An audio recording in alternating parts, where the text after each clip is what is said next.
अगर आप ब्रह्म मुहूर्त में उठकर इन 3 शक्तिशाली शब्दों का जाप करते हैं तो बहुत ही चमत्कारी प्रभाव देखने को मिलता है। 3:00 से लेकर लगभग 6:00 तक का ये पहर होता है। ये पूरा पहर बहुत पावरफुल होता है। इस समय को कभी भी सोकर नहीं गंवाना चाहिए।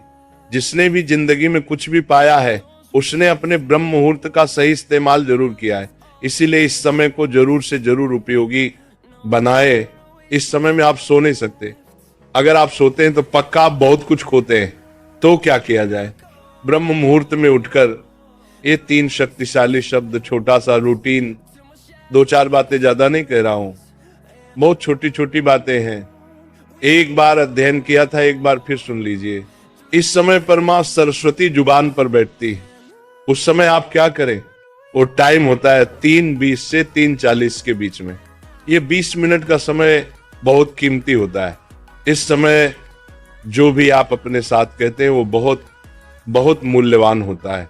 मां सरस्वती उस वक्त जुबान पर बैठी होती है, इसलिए जो भी आप बोलते हैं वो तुरंत आपके जीवन में फलीभूत हो जाता है। तो क्या किया जाए? यही वह समय है और यही शक्तिशाली शब्द आपके जीवन में पक्का बहुत कुछ कर सकते हैं। बहुत लोगों को मेहनत करने के बाद भी जो चीजें प्राप्त नहीं होती, जब कहते हैं बहुत मेहनत करते हैं लेकिन वो चीज नहीं मिलती, सुखी से मिलकर नहीं मिलता, अच्छी नौकरी नहीं मिलती, पैसों की कमी है, सुख की कमी है, चीजों का फ्लो नहीं बनता, जीवन में सफलता नहीं मिलती, तो इसका कारण कहीं ना कहीं कोई रुकावट या अवरोध होता है। उनके जीवन में, उनके कर्मों में, उनके मन में कुछ ब्लॉकेज होता है। उस रुकावट को ओवरकम करने के लिए हमें कोई कंपन, कोई वाइब्रेशन यूनिवर्स को भेजनी चाहिए जो पुरानी नकारात्मकता या ब्लॉकेज को मिटा सके। तो क्या किया जाए? जो मेरे मन को भी बदल दे और यूनिवर्स को भी। क्या ऐसा किया जाए? ब्रह्म मुहूर्त का समय उसी चीज को सक्रिय करने का सबसे खूबसूरत समय है।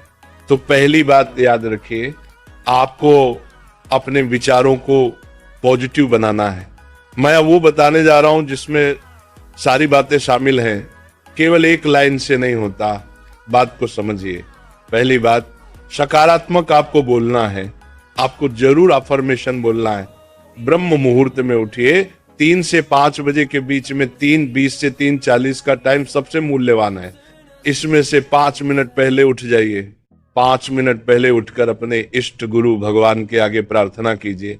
हाथ जोड़कर यूनिवर्स, आकाश, अगर खुला आकाश मिल जाए तो बहुत उत्तम, ना मिले तो मान लीजिए आप भगवान शिव से या अपने गुरु इष्ट से कनेक्ट हो रहे हैं, उनके चरणों में दंडवत प्रणाम कीजिए।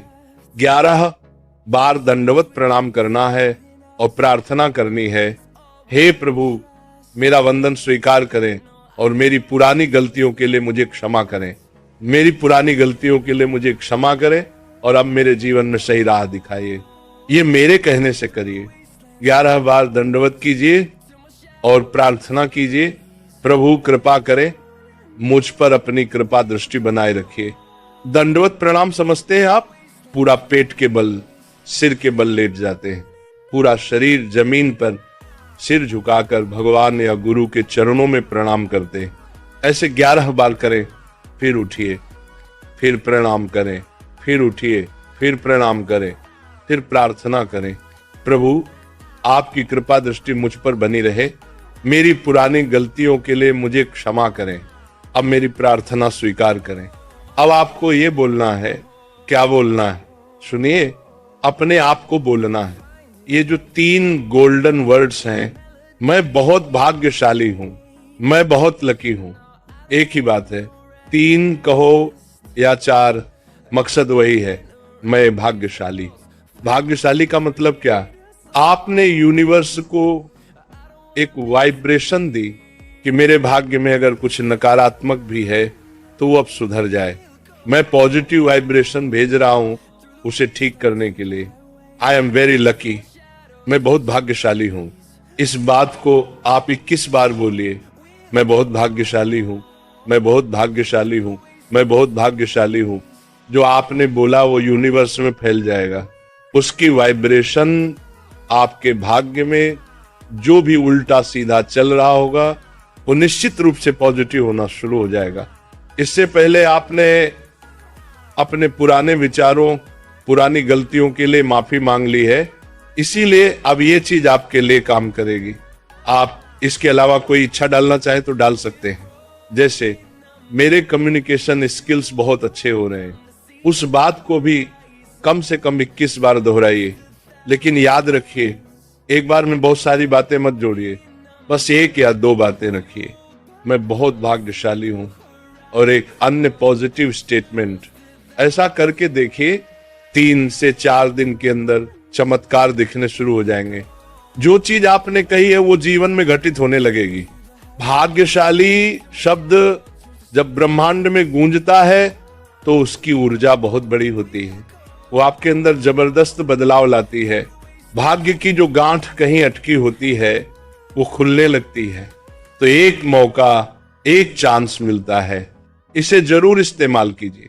इन महान शब्दों को अपनाइए, अपने जीवन को बदलिए और रिजल्ट जरूर आएगा। अगर आप पूछें कि कितने दिन तक करना है, तो कम से कम 11 दिन तक जरूर करिए, लेकिन पहले ही दिन आपको परिणाम दिखना शुरू हो जाएगा।